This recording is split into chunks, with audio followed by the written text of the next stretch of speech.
caso del tema 18 vamos a hablar de las obligaciones pecuniarias, que son aquellas en las cuales el deudor se compromete frente al acreedor a devolverle cierta cantidad de dinero, y de ahí que justamente tenemos que avanzar el tema de los intereses, ¿no? La última clase que hemos pasado estábamos viendo la prescripción. Ustedes saben, solamente a modo de rememorar lo que ya se ha avanzado, la prescripción es aquel modo o manera mediante el cual se extingue una obligación, se libera al deudor por el paso del tiempo y la inacción de parte del acreedor. Lo que castiga la prescripción, y así estoy hablando de la prescripción extintiva o liberatoria, porque también existen dos clases de prescripción, esto lo habíamos dicho al inicio del tema, ¿no? Tenemos la prescripción adquisitiva, llamada también usucapión, que se aplica en el ámbito de los derechos reales, y tenemos la prescripción extintiva o liberatoria, que es aquella que se aplica en materia de derechos personales, de crédito u obligacionales, que esos son ya parte del tema de nuestra materia. Entonces, los derechos patrimoniales, yo les aclaraba esto al iniciar el tema, ¿qué derechos se extinguen por prescripción? Estoy hablando en el ámbito del derecho civil, los derechos de contenido patrimonial, ¿no? ¿Qué son derechos de contenido patrimonial? Son aquellos que se valoran en dinero. Esos derechos de contenido patrimonial se extinguen por la prescripción cuando su titular no los ejerce en el tiempo que la ley dispone. Y esto lo habíamos dicho bien también. El acreedor frente al deudor tiene un derecho de crédito. Ese es su derecho del acreedor, cobrar ya sea una deuda o exigir al deudor el cumplimiento de una obligación. Ser acreedor significa tener el derecho, tener la potestad para poder exigir al deudor el cumplimiento de una obligación. Esto todos lo sabemos, ¿no es cierto? Entonces, ese derecho de crédito que tiene el acreedor se extingue por prescripción cuando su titular, quien es el titular, el acreedor, no lo ejerce durante el tiempo que la ley establece. Habíamos dicho, el vínculo jurídico que une al acreedor con el deudor es un vínculo jurídico temporal. No podemos admitir que un deudor sea eternamente deudor. Hay un momento en que la obligación, este lazo, este vínculo, se tiene que romper, y eso será a través del pago o cumplimiento, o a través de las otras formas que hemos visto de extinción de las obligaciones, y también será a través de la prescripción. Entonces, para que opere la prescripción, para que se produzca la prescripción, es necesario el paso del tiempo. El paso del tiempo es muy importante. La última clase que hemos pasado nos hemos referido al comienzo de la prescripción, ¿no? Estas reglas que están en el Código Civil que regulan sobre el comienzo de la prescripción, y esto se basa en el artículo 1493 del Código Civil, que dice que la prescripción comienza a correr desde que el derecho ha podido hacerse valer. ¿Qué quiere decir esto? Desde que vence el plazo y el deudor no cumple, desde ese momento en que ha vencido el plazo, al día siguiente comienza a correr la prescripción. La prescripción no corre mientras el plazo esté pendiente, o sea, mientras el deudor tenga plazo para cumplir la obligación, no está corriendo ahí la prescripción.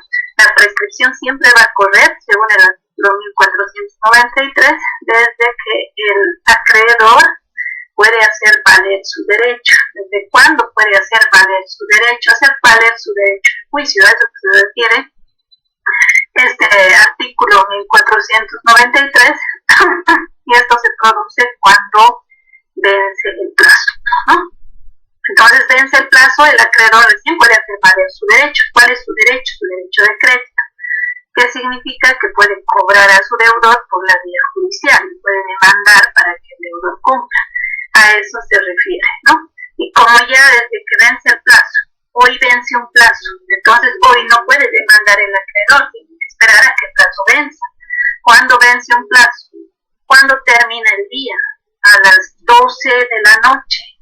ese plazo. 12 de la noche, 1 minuto y es otro día, ¿no? O perdón, cuando ya comienza otro día, recién ahí nace la acción para el acreedor para poder demandar a su deudor. Desde ahí recién comienza a correr el término de la prescripción. Mientras va corriendo el término de la prescripción, puede ocurrir dos hechos, ¿no? O pueden ocurrir dos hechos. Uno es la suspensión de la prescripción, que esto lo hemos explicado en la clase, en que consiste la suspensión de la prescripción, será por alguna causa que se presenta, ¿no? Que tiene que estar establecida en la ley y que hace que ese plazo que venía ganando el deudor a su favor para beneficiarse con la prescripción se suspenda, mientras esa causa esté en la obligación. Por ejemplo, no sé, estaba corriendo el plazo para que el deudor se beneficie de la prescripción y al acreedor lo nombran embajador de Bolivia en España. Entonces, ese tiempo que el acreedor va a cumplir sus funciones como embajador a nombre del Estado Plurinacional de Bolivia, pues ese tiempo se va a suspender, o sea, va a dejar de correr el plazo de la prescripción.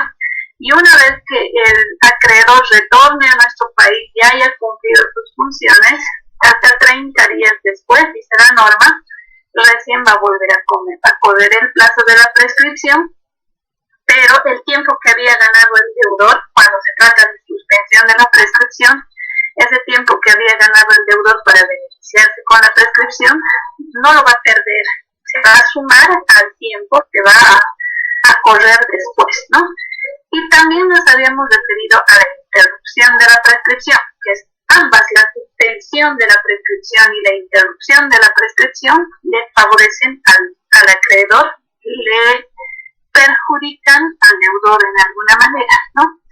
La suspensión no tanto porque el deudor no pierde el tiempo que ya ha ganado para beneficiarse con la prescripción. La interrupción sí le perjudica, digamos, a ese deseo que pueda tener el deudor de liberarse de la obligación mediante la prescripción, sí le perjudica la interrupción, porque la interrupción significa que el tiempo que viene ganando el deudor a su favor desaparece por un acto del acreedor, ¿no?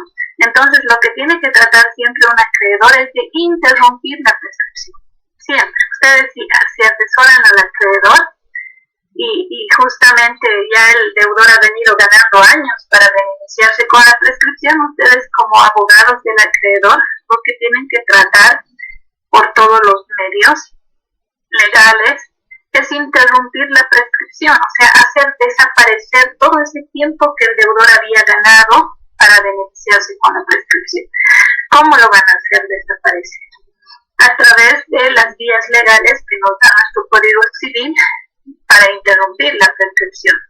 Una puede ser iniciar una demanda para cobrar la deuda, haciendo la respectiva citación al deudor. O sea, no es solo presentar la demanda, hemos dicho, sino que el juez, una vez que admita la demanda, eso hay que citarlo al acreedor para que se asuma defensa. No importa si responde o no responde, eso ya no interesa, si asume defensa o no asume defensa. Lo importante es citarle y que tenga conocimiento del proceso, porque tú ya, el acreedor demandante, cumple con citarle, ¿no? Y ya dependerá del deudor si asume defensa o no asume defensa. Eso ya no le interesa al acreedor con ese solo acto de haberle citado, haber presentado la demanda, haberse admitido la demanda y haberlo citado al deudor. Con ese acto ya ha interrumpido la prescripción y todo ese tiempo que había ganado el deudor para beneficiarse con la prescripción desaparece, ¿no? Entonces le deja en cero al deudor con ese simple acto el acreedor. Entonces uno como abogado del acreedor, porque ustedes a veces van a estar defendiendo los intereses del deudor y alguna otra vez van a estar defendiendo los intereses del acreedor. Nosotros somos así, ¿no? Podemos estudiar ambas caras de la moneda, ese es nuestro trabajo. Así que podemos tranquilamente estar de uno u otro lado, ¿no?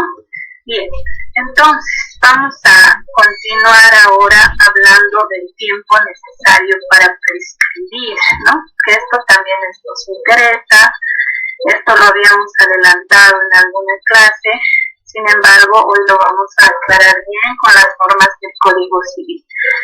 ¿Cuál es el tiempo necesario para prescribir? ¿En qué tiempo prescriben los derechos de contenido patrimonial? ¿No?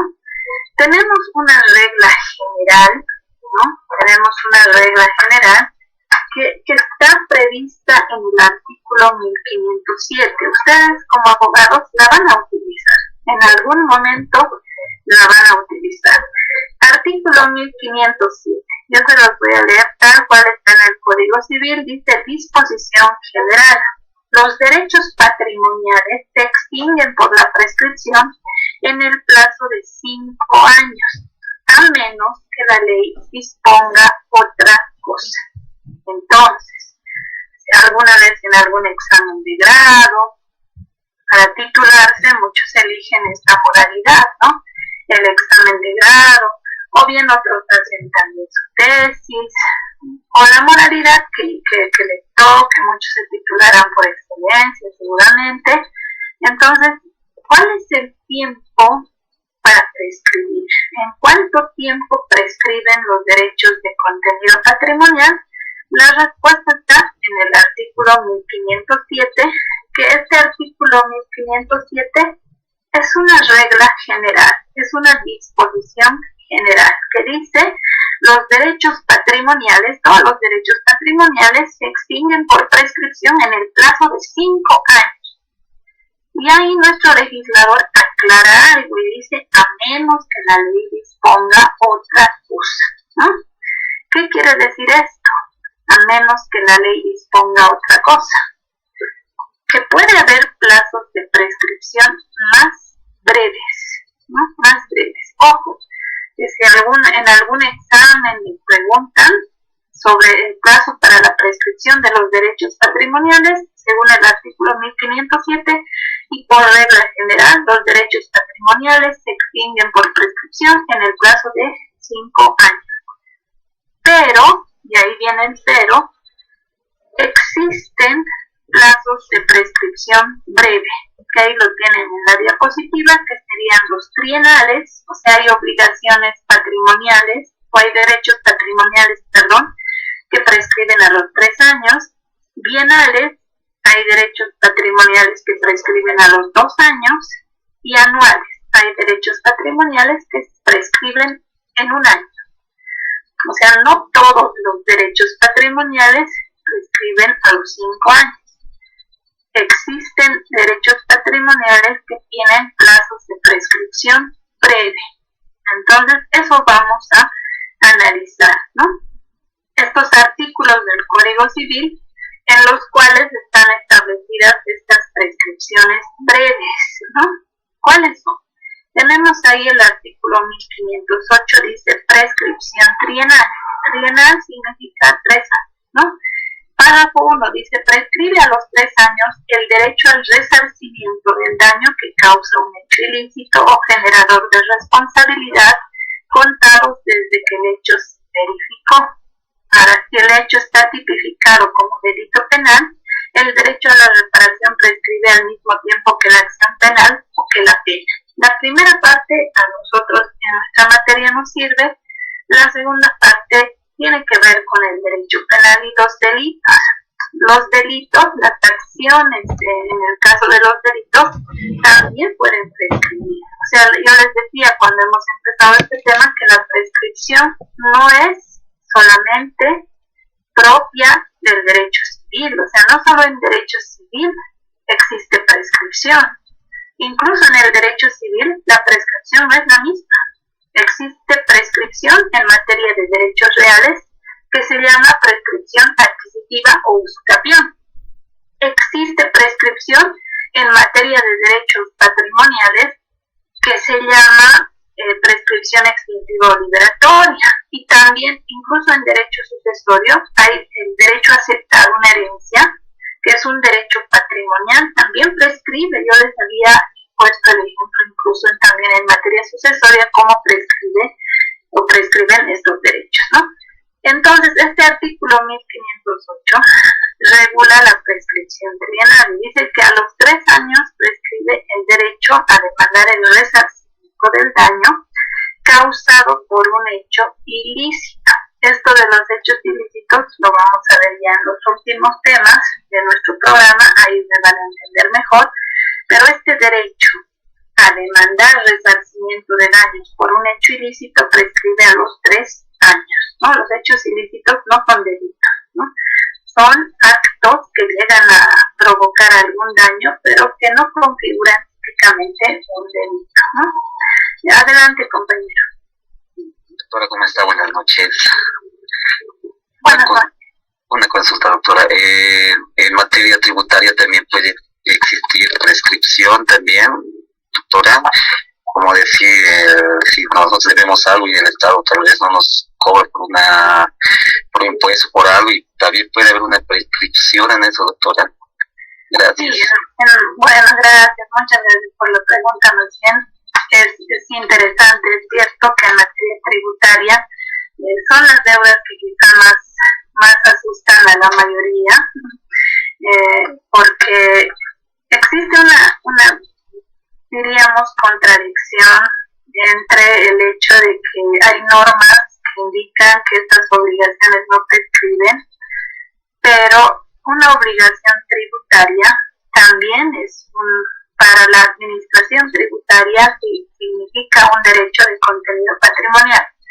Quienes tributan son deudores, ¿no? Es la misma relación obligatoria que vemos en materia de obligaciones civiles, la que se da en materia de obligaciones tributarias, ¿no? La misma relación obligatoria. El ente que es la administración tributaria, ¿no?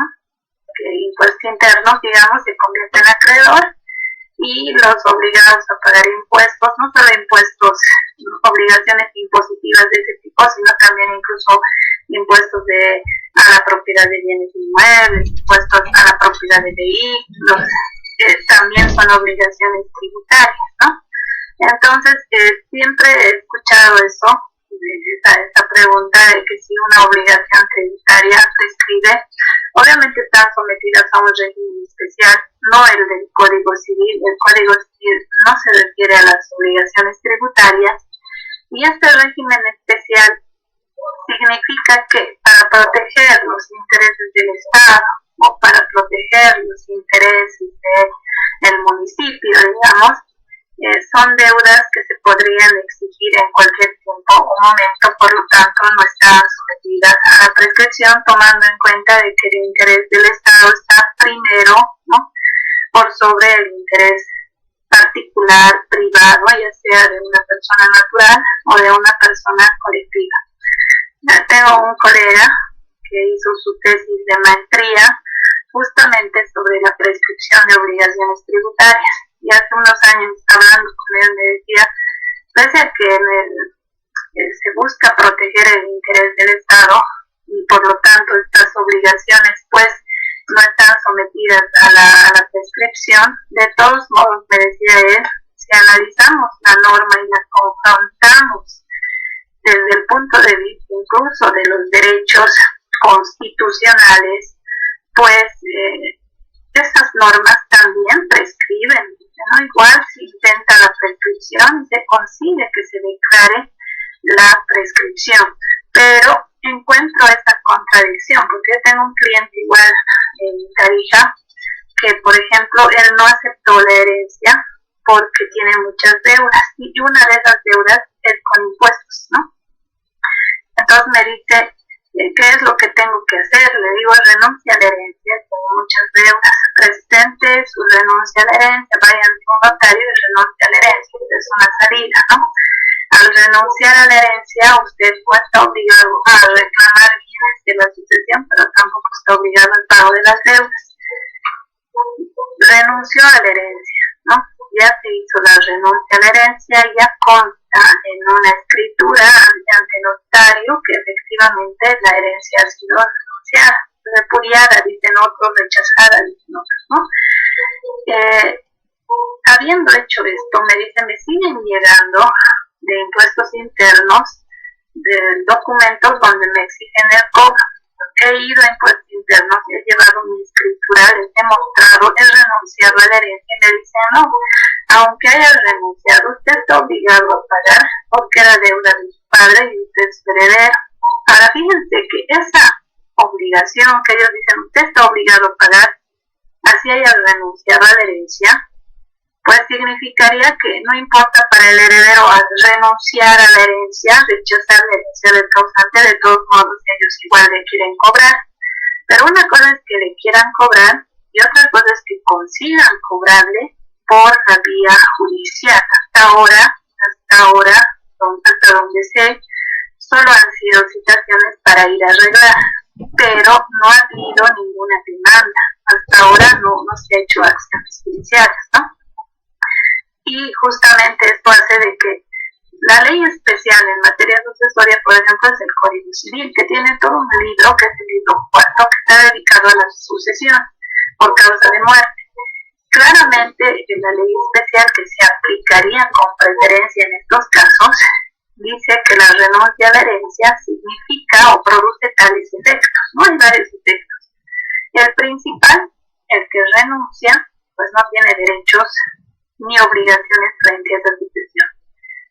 Esa es para mí la defensa del heredero. Y en el caso de la prescripción de deudas tributarias, lo mismo, o sea, la prescripción tendría que ser general para todos, ¿no?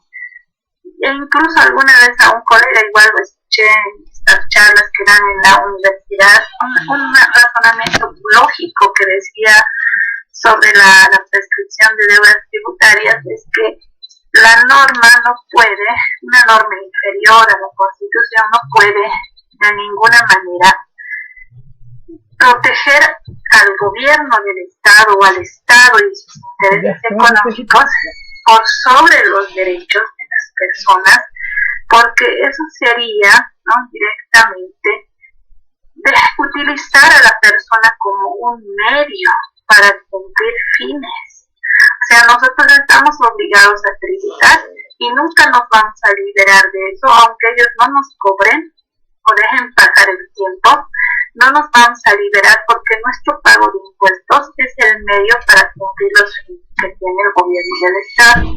Y él decía, a la persona no se le puede usar como un medio. Nosotros no somos medios para cumplir los fines. Nosotros somos seres humanos, tenemos un fin en nosotros mismos, no nos realizamos a través del Estado, ¿no? Por eso incluso es parte del servicio militar obligatorio. Esto es discutible por la vía de los recursos constitucionales, porque si te obligan a prestar servicio militar obligatorio, porque eres un medio para que el Estado pueda cumplir determinados fines, es decir, nos están utilizando, somos medios nada más, no se nos está tratando como personas. Entonces, si se hace una adecuada fundamentación, argumentación, pues cabría la prescripción a cualquiera de estas obligaciones. Para mí la única excepción es en materia familiar. Es la única excepción en la cual las deudas de asistencia familiar están protegidas de alguna manera. No es que el Código de las Familias dice que la asistencia familiar nunca prescribe, no dice eso, pero por el fin que cumple la asistencia familiar, para mí estarían exentas de la prescripción, pero incluso en eso no lo puedo aseverar al 100% porque hay quienes han pedido prescripción de obligación de asistencia familiar, tomando en cuenta de que la otra parte no ha cobrado a tiempo, y ha dejado pasar 10 años, 15 años, 20 años, y si no cobra tiempo es porque no le ha hecho falta, ¿no? Y demanda. Entonces no puedo decir, yo no se puede demandar prescripción en materia de asistencia familiar de vengar, no puedo aseverar al 100% eso, porque de demandar sí se puede demandar. Otra cosa es que el tribunal haga una fundamentación, argumentación debida y rechace eso. No, para mí es la única obligación que estaría libre. Vamos a ver la prescripción bienal, ¿no? Hace rato veíamos la prescripción trienal, que este artículo 1508 que dice que el derecho al resarcimiento del daño que causa un hecho ilícito prescribe a los 3 años. En el caso de los delitos, ustedes seguramente les docente, en qué tiempo prescriben, ¿no? También. Pero eso ya tiene que ver con el Código Penal. Artículo 1509, prescripción bienal. En 2 años, o sea, ¿qué obligaciones o qué derechos de contenido patrimonial prescriben a los 2 años? Los cánones de arrendamiento. Ojo, el propietario que no cobra a tiempo los alquileres porque el inquilino no le paga o le da largas, lo que sea, el derecho a cobrar esos alquileres prescribe a los 2 años. Y eso hay que tener muy en cuenta. Los intereses prescriben antes que el capital. Si tú prestas capital, eso va a prescribir a los 5 años. Pero si ese capital genera intereses, los intereses prescriben antes que el capital, o sea, prescriben a los 2 años. Así que hay que tener también muy en cuenta esto. Y al finalizar la clase vamos a hablar si la prescripción es una acción o si es una excepción. O sea, si yo puedo demandar como deudora la prescripción o si solamente es un medio de defensa la prescripción, ¿no? Y dice ahí en el inciso 3 de este artículo 1509, dice en general todo lo que debe pagarse periódicamente por un año o por plazos más cortos, ¿no? Después tenemos el artículo 1510 que sigue regulando acerca de otras prescripciones bienales, ¿no? ¿Cuáles serían? De los profesionales en general, dice, a la retribución de sus servicios y a los gastos realizados. Ojo también con esto, profesionales en general, no solo abogados, sino también médicos, arquitectos, cualquier otro profesional, ¿no? Tiene derecho al cobro de sus servicios, ¿no? Esa es una retribución económica, lo sabemos, pero hasta para cobrar eso, la prescripción es de 2 años, o sea que en 2 años hay que ejercitar alguna acción para poder cobrar nuestros honorarios, en el caso de los abogados, en el caso de los médicos harán lo mismo. Esta pandemia del COVID prácticamente ha dejado a mucha gente en la calle, más allá de que su familiar o quien se haya puesto mal haya salvado su vida, o a veces ni siquiera se salvó la vida. Siempre digo, no, mientras y se salva la vida de la persona, todo el dinero que se ha invertido está bien invertido, porque la vida es realmente el derecho fundamental, ¿no? Sin la vida no ejercemos ningún derecho. Pero ¿qué pasa con aquellos que han gastado y su familiar o quien sea ha fallecido? Entonces, en esos casos, me imagino, de parte de quien se convierte en deudor o deudora, ese peso extra que tiene esa obligación, porque uno dice, te pago que eres deudor o deudora, y ni siquiera está ahí a mi familia porque ha muerto, ¿no? A muchos les ha pasado eso, se han puesto bienes inmuebles en venta. Siempre digo, la gente que tiene plata aprovecha, ¿no? Aprovecha no en el mal sentido, sino aprovecha para hacer negocio. Y dice, bueno, yo he comprado una casa en tal precio, te dicen, todavía los clientes te dicen, he comprado, no sabe mi suerte, me han ofrecido una casa prácticamente de regalo, me lo he comprado esta casa, es mi suerte, ¿no? Es que tiene dinero también, tiene efectivo como para poder comprar, ¿no? Porque a mí ni aunque me ofrezcan, o a muchos de nosotros aunque nos ofrezcan, ¿de qué sirve si no tienes la liquidez inmediata, ¿no? Entonces, muchos se han hecho deudores o deudoras sin querer, sin planificar. Nadie está libre, y me imagino que nadie puede decir yo nunca voy a deber. Eso sería muy aventurado. Yo no lo haría, nunca diría eso, pero creo que todos en algún momento podemos llegar a convertirnos en deudores. Y además, si tienes un vehículo, si tienes un bien inmueble, eres deudor, pues cada año tienes que pagar impuestos. Entonces, los profesionales, obviamente que por sus servicios tienen derecho al cobro de sus honorarios. Esos honorarios son derechos patrimoniales, son derechos que se valoran en dinero. Entonces, para cobrar esos honorarios, tenemos 2 años, ¿no? Está sometido también ese derecho, como es un derecho patrimonial, está sometido al plazo de prescripción de 2 años. Después tenemos ahí en la norma del artículo 1510, dice de los funcionarios y empleados, tales como notarios, registradores, secretarios y otros, a los honorarios y derechos arancelarios que les correspondan y los desembolsos que se hayan hecho, ¿no? Tercero, de los maestros y personas que ejercen la enseñanza, a la retribución de sus lecciones dadas por más de un año. Fíjense que estos son los artículos 1509 y 1510 que regulan sobre la prescripción bienal, ¿no? Obviamente que estas normas uno no las tiene que aprender de memoria, no es que tengo que saber de memoria en qué plazos prescriben, no sé, cuáles son las prescripciones bienales, cuáles obligaciones están sometidas a las prescripciones bienales o a la prescripción anual, pero es algo que lo van a siempre estar revisando. Ustedes van a ejercer con sus códigos, tampoco es que van a ejercer de memoria, ¿no? Van a ejercer con sus códigos, pero la memoria para el abogado es fundamental, es importante que salga mucho. Y tenemos aquí el artículo 1511 que regula sobre la prescripción anual. Y dice, prescribe en un año, fíjense, como no todos los derechos, ojo, una vez más lo digo, no todos los derechos prescriben a los 5 años. Esa es la regla general o la disposición general del artículo 1507. Este artículo 1507 pues nos dice eso, ¿no? Que los derechos patrimoniales se extinguen por prescripción en el plazo de 5 años. Eso es por regla general. Pero la ley dispone casos de prescripciones breves, ¿no? Las trienales, 3 años, bienales, 2 años, anuales, 1 año. ¿Qué derechos de contenido patrimonial prescriben en un año? Tenemos el artículo 1511, que es pues nuestra referencia.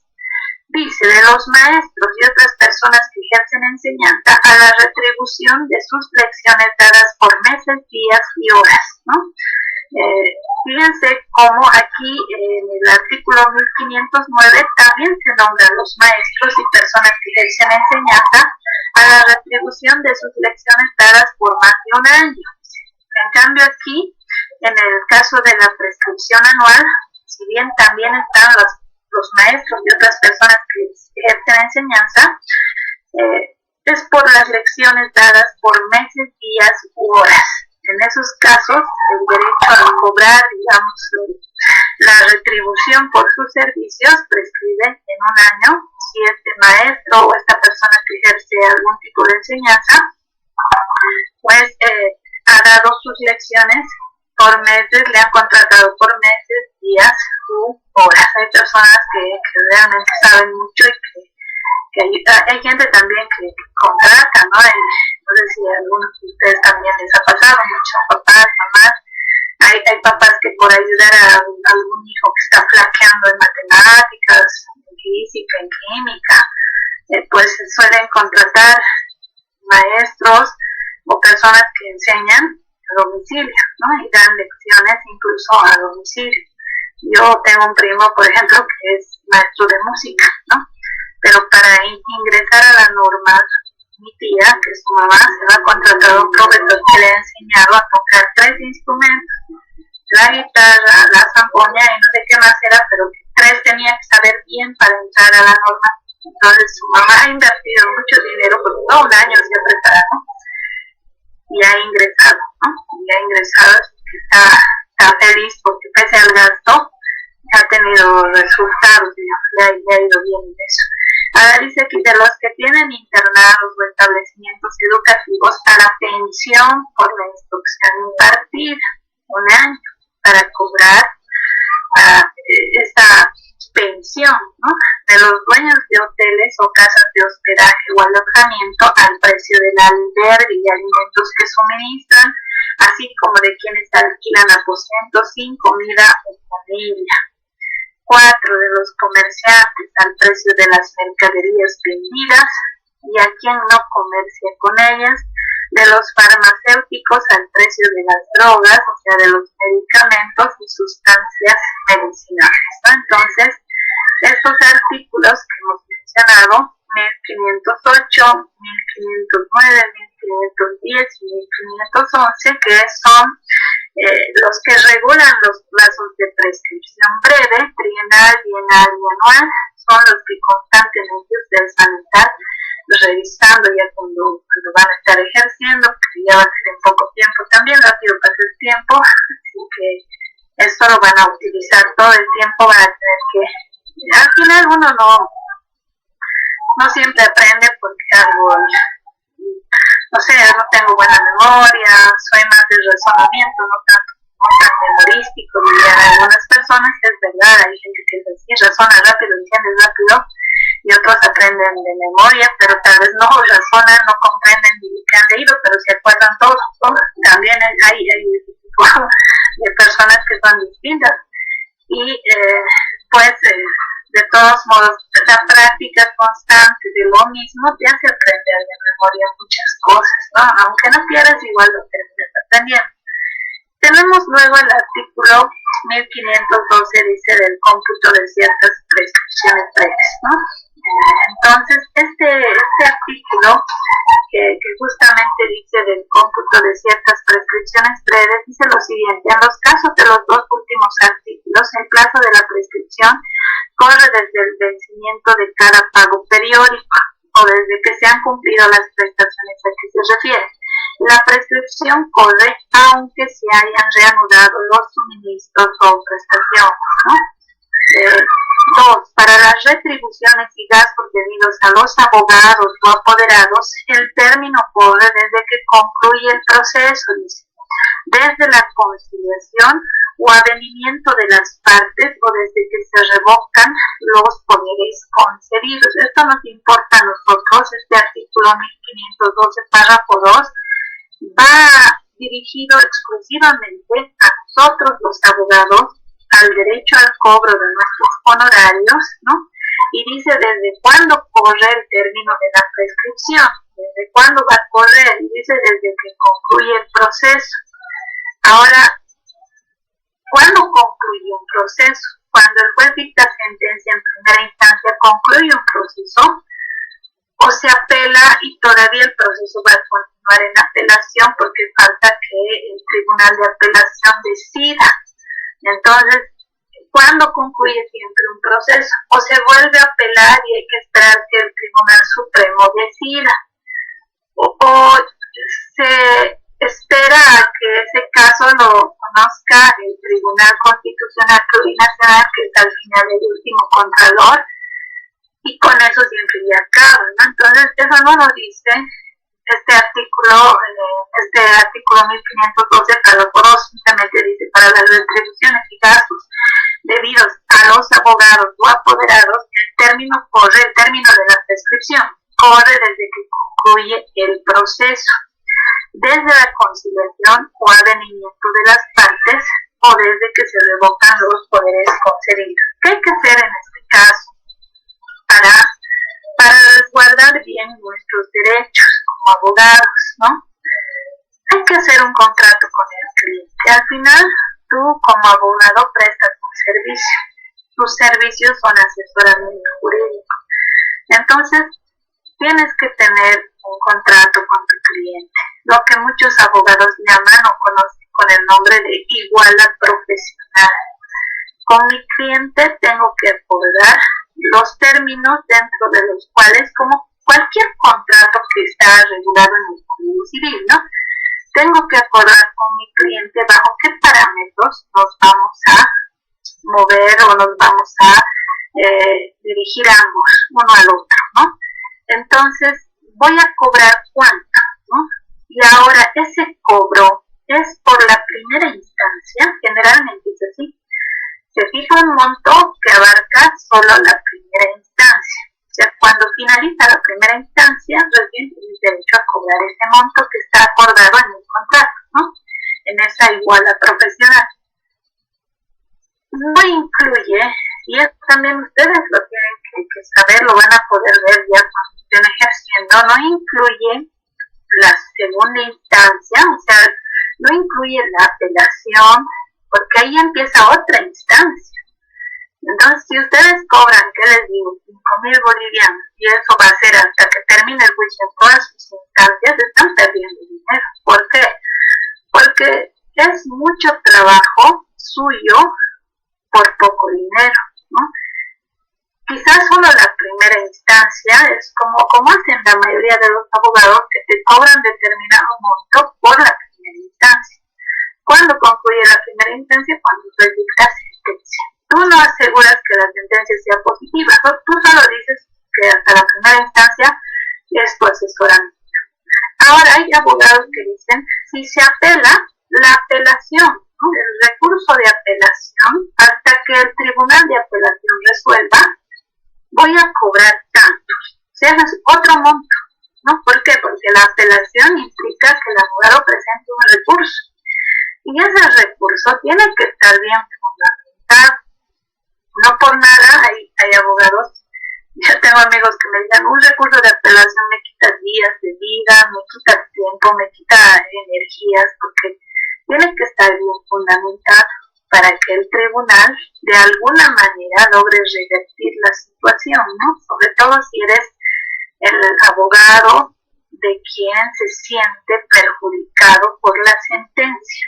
Ahí tu trabajo es más difícil, porque si eres el abogado que va a responder la apelación, como quiera ya te ha beneficiado el juez en primera instancia, así que lo más lógico es que si todo el proceso ha sido legal, el juez de apelación o el tribunal de apelación confirme la sentencia. Eso es lo que se espera, ¿no? Pero bueno, hay también casos de algunos contratos que me han mandado, siempre nosotros nos compartimos algunos contratos entre colegas, y uno me mandó un contrato de una abogada donde está su iguala profesional, ¿no? Pero ese contrato es totalmente a favor de la abogada, totalmente. Si lo lees de arriba abajo se cuida mucho. Dice, la primera instancia voy a cobrar tanto. No son sumas menores, son sumas altas.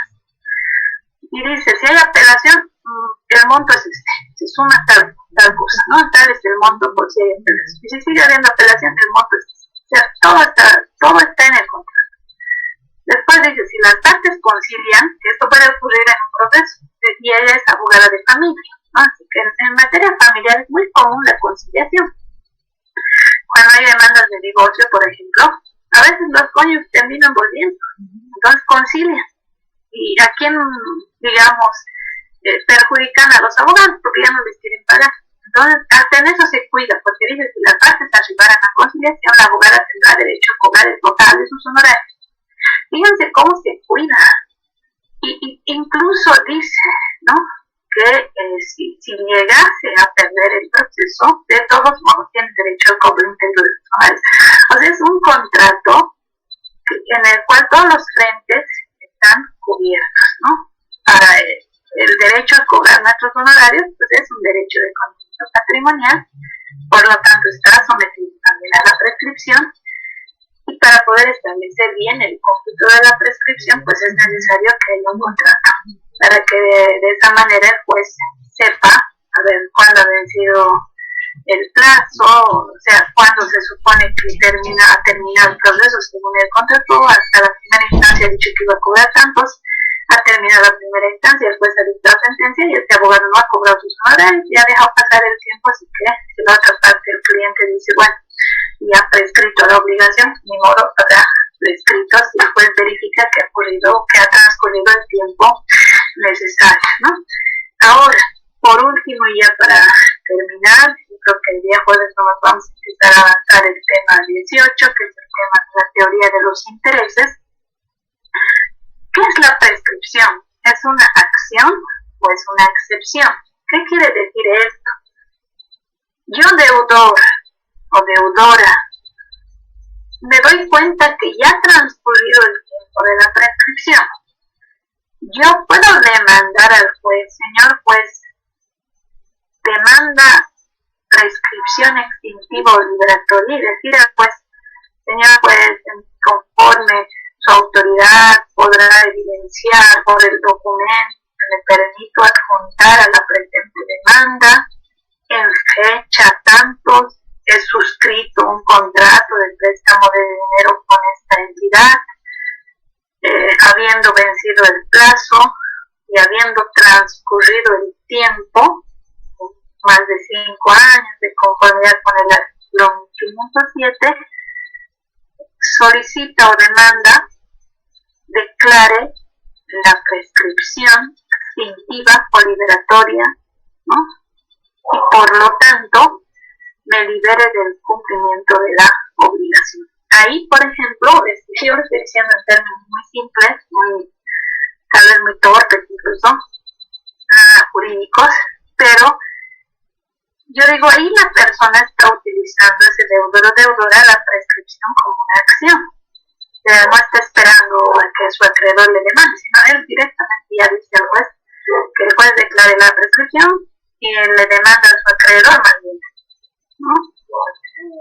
Eso, por un lado.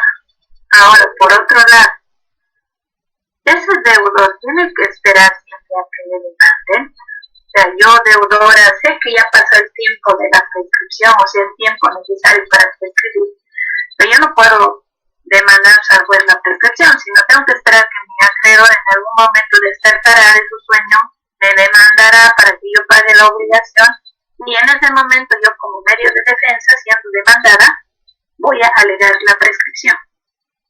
¿Qué es la prescripción? ¿Una acción o es una excepción? Una acción significa que incluso el deudor podría demandar y pedir que el juez declare la prescripción. Y excepción significa que el deudor o deudora no podría demandar la prescripción, sino que tiene que esperar a que su acreedora le demande el cumplimiento de la obligación, y en el proceso el deudor o deudora, como defensa, interpondría o enunciaría la prescripción. ¿Qué dice nuestro Código Procesal Civil? Nuestro Código Procesal Civil trata a la prescripción como una excepción, o sea, como un medio de defensa. Es un medio de defensa en juicio. Y justamente, si ustedes tienen su Código Procesal Civil, o si no ya al año igual van a llevar derecho procesal civil, tenemos el proceso ejecutivo, por ejemplo, que es el proceso que se utiliza para cobrar deudas, ¿no? Y en este proceso ejecutivo, más allá de todas las normas que forman parte de lo que es el proceso ejecutivo, tenemos las excepciones. O sea, aquí dice el artículo 381, párrafo 2, dice la parte ejecutada, o sea, el deudor o deudora, podrá oponer las siguientes excepciones. Esto significa que el acreedor demanda, inicia su proceso ejecutivo, le cita a su deudor o deudora, y el deudor o deudora como medio de defensa, porque la excepción es un medio de defensa del demandado en juicio. Todo demandado en juicio tiene derecho a defenderse. ¿Cómo se defiende? Una de las formas de defenderse es a través de la excepción o las excepciones. Las excepciones son medios de defensa que el deudor o el demandado en un proceso las opone en juicio, y que estos medios de defensa llamados excepciones buscan desvirtuar, modificar o destruir la acción del demandante. Entonces, una de las excepciones que puede plantear el ejecutado, o sea, el deudor, dice aquí, inciso 6, la prescripción. Entonces, fíjense que en ese caso, la prescripción se está planteando desde el punto de vista del Código Procesal Civil como una forma, un medio de defensa. Entonces el cliente dice, doctor, pero ya pasó suficiente tiempo, ya la obligación ha prescrito. Ahora recién me está demandando, doctor, recién me está citando para cobrarlo, pero ya pasó el tiempo. Bueno, entonces como ya le está demandando, ya lo ha citado, tiene que utilizar la prescripción este abogado a nombre del deudor o en representación de su cliente como un medio de defensa. Entonces ahí dirá, señor juez, opongo excepción de prescripción. Y ahí el juez va a determinar, porque va a realizar el cómputo de la prescripción y verá si efectivamente esa obligación ha prescrito o no prescrito. Ahora, pero puedo plantear como acción, ¿no? O sea, yo deudor, deudora, ¿puedo demandar la prescripción de una obligación? Sí, hay casos de personas que lo han hecho, pero si está bien fundamentado, que es lo necesario en todo, consiguen del tribunal que el tribunal declare la prescripción, pero habiendo escuchado al acreedor siempre, no sin que el acreedor sepa. El juez de oficio no puede declarar la prescripción, tiene que invocarla alguna de las partes, ¿no? O sea, en el caso de la prescripción como medio de defensa, pues como excepción la tiene que invocar el deudor, ¿no? Y hay casos, por ejemplo, un caso que fíjense cómo fundamentan también, hay mucha gente que actualmente estudia mucho derecho constitucional, porque creo que es la base para ejercer ahora el derecho constitucional es muy importante. Entonces lo que hacen es argumentar bien, ¿no?, con el derecho constitucional. Por ejemplo, les pongo un ejemplo. Una familia que ha obtenido un préstamo de una cooperativa para comprar una casa. Y se ha comprado su casa, pero la cooperativa, como ha dado el préstamo, lo ha hipotecado la casa. Ha pasado el tiempo, la cooperativa no les ha cobrado, son acreedores y ellos son deudores, ¿no? Pero la hipoteca está como un gravamen, ¿no? Entonces pasa el tiempo, vamos a suponer, pasan 10 años. Ya pasó el tiempo para prescribir. Entonces ahí buscan algún abogado y el abogado les dice, bueno, podemos esperar a que les demande la cooperativa y ahí se defienden con la prescripción, pero ellos también pueden decir, pero doctor, estamos, ya esta cooperativa, a veces ni existen ya esas cooperativas, o no nos ha cobrado, pero la hipoteca está, y a nosotros nos perjudica nuestro derecho de propiedad. Es cierto, un gravamen perjudica el derecho de propiedad, el ejercer libremente el derecho de propiedad, y el derecho de propiedad es un derecho que está amparado constitucionalmente. La Constitución protege el derecho de propiedad. La Constitución no dice nada de la prescripción, pero sí regula y sí protege la propiedad como un derecho. Aquí dice artículo 56, párrafo 1, toda persona tiene derecho a la propiedad privada, individual o colectiva, siempre que ésta cumpla una función social. 2. Se garantiza la propiedad privada, siempre que el uso que se haga de ella no sea perjudicial al interés colectivo. Es un derecho constitucional. Entonces el abogado dirá, pues bueno, demandemos al juez la extinción, la prescripción extintiva o liberatoria. El señor juez demanda que su autoridad declare la prescripción extintiva o liberatoria en esta obligación. Y ahí confrontará el abogado, dirá, tienen mis clientes derecho de propiedad, que está consolidado, son propietarios, tienen título de propiedad, tienen todos los documentos que prueban que son propietarios. Pero sobre esta propiedad pesa un gravamen. ¿Por qué? Porque existió una obligación asumida frente a la cooperativa Campos, ¿no? Y que no se ha pagado. O no se ha pagado íntegramente. Porque si no parece incluso algo bien descarado, ¿no? Decir, no he pagado, señor juez, declare la prescripción, pero libéremelo de gravamen caso, ¿no? Ahora, levántemelo de la hipoteca. Entonces, en esos casos, pues, argumentando con el derecho de propiedad, con este artículo 56 de la Constitución Política del Estado, porque es un derecho, pues se puede decir el acreedor ha demostrado inacción, no ha cobrado.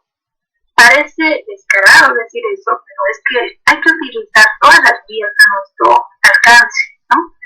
Y tengo como propietario el dominio sobre el bien inmueble y tengo como propietario el derecho a usar, gozar y disponer de ese bien inmueble libre de gravamen, ¿no? Y habiendo transcurrido superabundantemente el término de la prescripción, solicito a su autoridad que la declare y también declare extinta mi obligación. Entonces el juez, obviamente, en virtud del derecho a la defensa, va a pedir que se cite a la cooperativa, al representante legal, para que responda. Y si responde o no responde, el proceso va a confirmar y el juez va a terminar declarando la prescripción. Pero ahí, ¿qué está haciendo el abogado? Se está agarrando de un buen argumento, está confrontando, poniendo frente a frente dos derechos: el derecho de propiedad, que está reconocido constitucionalmente, y la prescripción, que no está reconocido constitucionalmente, pero que frente al derecho de propiedad podría el juez, si el deudor le impide, declararla siempre y cuando escuche a la otra parte. Basta concitar a la otra parte, con eso uno cumple la obligación para que éste asuma legítima defensa.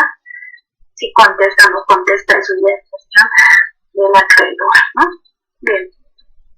Quería comentarles, hasta ahí es este tema, quería comentarles sobre el examen, ¿no? Porque ya pasó mucho tiempo y ya se han dado los 3 parciales.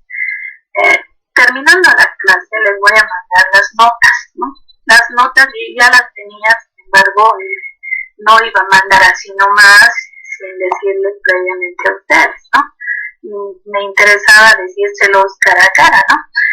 En la lista que voy a mandar está la nota del primer parcial, la nota del segundo parcial y la nota del tercer parcial y el total. O sea, está sumado sobre 60. Esa es la nota que voy a mandar, sobre 60. Falta el examen final que vale 30 y falta la nota de la asistencia, que eso se está revisando ya. Eso nada más falta. Entonces, en el examen del tercer parcial, lo mismo faltó más, pero en el tercer parcial llegan cientos de exámenes. En el curso no son 200 alumnos, pero llegan así esa cantidad de exámenes, más de 200 incluso. Y es harta gente. De ahí que quizá alguien me iba a decir una vez que manden el camino donde yo mi examen y todo eso, ¿no? Porque yo he depurado de lista los que solo tienen un examen y no tienen los otros, ya los he sacado. Claro que tengo registrado quiénes son, porque no se puede sacar a alguien así nomás. Seguramente que tiene algún reclamo me lo hará saber, ¿no? El día jueves vamos a quedar la fecha, el jueves recién vamos a quedar la fecha para que puedan dar examen los rezagados, porque no ha habido tiempo, porque es mucha la materia, porque hay que avanzar también, hay que terminar, y eso también me hace tener miedo que tengo que acabar. Así que les mando las notas. El jueves normal pasamos clases, pero el día jueves sí voy a decir qué día van a poder dar examen los rezagados, ¿ya? ¿Qué día? Pero ustedes saben que ese examen no es escrito, es oral, y es de los temas de ese examen. Y tampoco es por la misma nota, así que por favor no quiero que lo tomen a mal ningún compañero que ya dado en su momento y viene otro después de venir a querer dar y por la misma nota no sería correcto. Obviamente no es correcto, por eso es por menos nota, es oral, a la pregunta, a la respuesta. No me gusta que se demore en responder el estudiante ni que lea, porque yo me doy cuenta cuando está leyendo. Así que todo eso se va a tomar en cuenta, confíen en eso, en que no va a ser injusto esto. Así que les mando yo enseguida las notas, cualquier reclamo me harán saber. Chao compañeros, que les vaya muy bien el resto de sus clases. Hasta luego.